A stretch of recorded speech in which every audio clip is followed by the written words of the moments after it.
Muy buenas noches, mi nombre es Andrés Felipe Coyo Sierra, soy administrador financiero, tengo 25 años, actualmente estoy presentando la especialización en alta gerencia en la Universidad Militar Nueva Granada y con este módulo de liderazgo. Y hoy venimos a hablar sobre la resistencia al cambio. Podemos ver que las organizaciones han tenido un cambio drástico porque antes eran más estables, antes se generaba más incertidumbre, se preveía lo que podía pasar en pocos meses. A veces los trabajadores no tenían que hacer mucho esfuerzo para adaptarse, simplemente vivían adaptados a sus modos operandi, viviendo dentro de las organizaciones. Actualmente, para las empresas, esta dinámica es de constante desaprender, el volver a aprender, el dar una oportunidad a algo diferente. Por lo que el talento humano debe generar esa supervivencia en base a la creatividad, la disposición y a la actitud del ambiente para que todos en un mismo ritmo vayamos hacia ese cambio que necesitamos realizar. Es necesario o es evidente que para los gerentes y para cada uno de los miembros de las organizaciones se ha convertido en un reto el tener la capacidad de afrontar situaciones difíciles, entre ellas la resistencia al cambio, porque vemos que se manifiesta de manera diferente en cada una de las personas. El no saber cómo vamos a reaccionar ante ellas va a impedir que las organizaciones vayan a un siguiente nivel. Según los autores Heldrich, Jackson y Solcum en el 2005, consideran los cambios en una organización como cualquier transformación relacionada al diseño o al funcionamiento de la misma. Es primordial que el personal directivo se empodere del proceso de cambio, seleccione cuáles son las estrategias adecuadas y considere el momento oportuno para conducir a su organización a los cambios requeridos.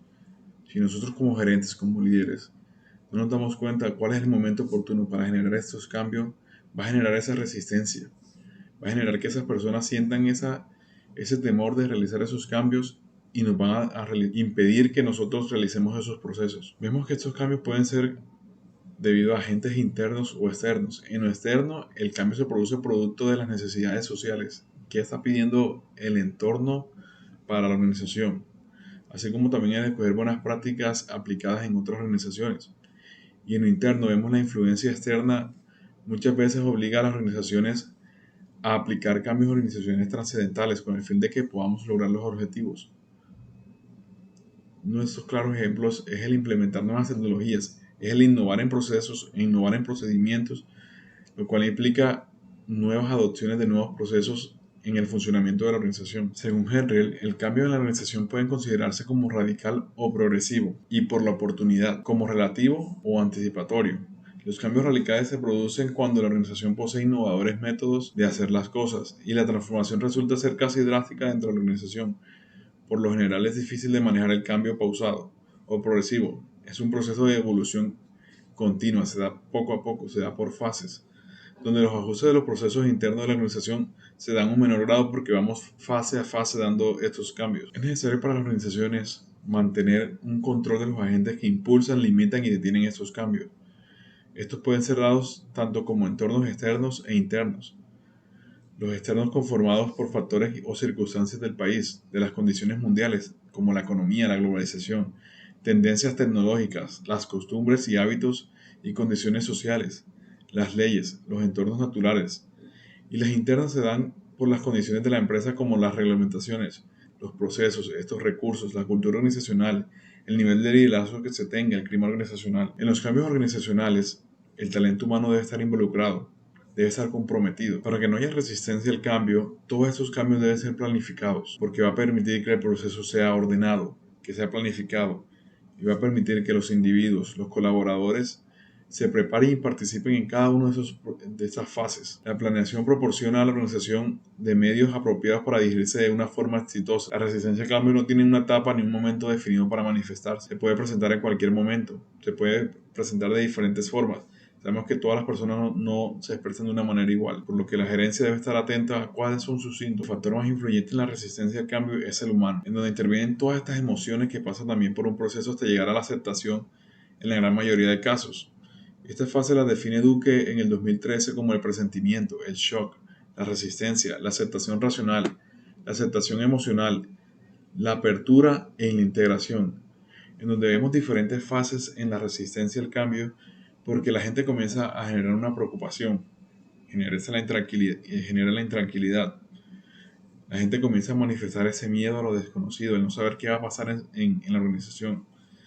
Comienza a manifestar ese enojo, y aquí comenzamos a ver la verdadera resistencia. Pero ya después comienza la aceptación racional que produce o se puede traducir en frustración. Pero luego de empezar a comprender, a entender de que el cambio es necesario, comienzan a entender por qué se van a realizar todos estos cambios, comienzan a ajustarse a las nuevas circunstancias, comienzan a ajustarse a estas nuevas fases, a tomar decisiones y hacer el cambio y a generar ese proceso. Comienzan a replantearse objetivos y a cumplirlos. Y para concluir, todo cambio, por mínimo que sea, siempre va a generar una afectación a los miembros, sea en el rol en que esté, sea el poder que posee en la organización.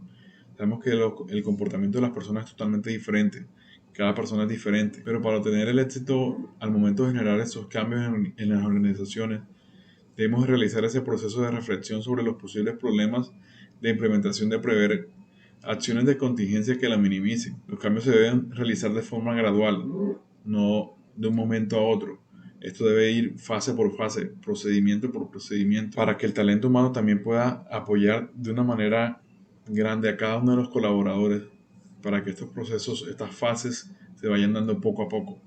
No vaya a ser un cambio drástico que nos genere una incertidumbre grande y salga a relucir esa resistencia. Para concluir, los cambios son importantes en cada una de las organizaciones y es labor de nosotros como gerentes que esta resistencia sea mínima, que podamos compartirle a las personas, a los colaboradores, a cada una de las personas que está trabajando con nosotros, el por qué vamos a hacer las cosas, el por qué se va a cambiar el procedimiento, el por qué se va a cambiar el por qué se va a innovar, el por qué, y mostrarle cuáles van a ser esos beneficios, tanto como la organización y como para la persona. Muchas gracias.